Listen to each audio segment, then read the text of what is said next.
Well, during the pandemic, it was really hard to have podcasters do their shows because at home it was mostly they were using their iPads, and the audio was really not that up to par as it is in the station because we have really fancy microphones and stuff like that, but they just wasn't possible at home. So once we did get into the we got the podcast kits, it was a lot easier to have good quality, and it was much more similar, I guess. Like, they all sounded as high quality as they could.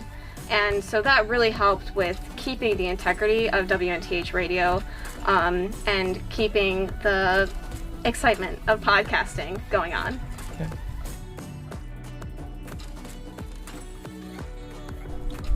The use of 3D printers in our engineering class helped us go through the entire process of the engineering, go through the steps of it.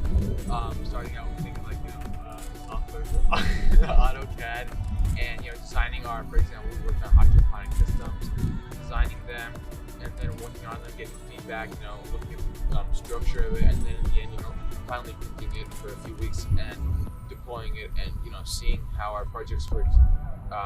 Without it, it would have been really, the entire process would have been absent, where we would have maybe designed it, but we wouldn't get a chance to employ it and try to use it. Thank you so much for giving us those podcast kits. I think that they have really made quite a difference in the podcasting world of New Trier.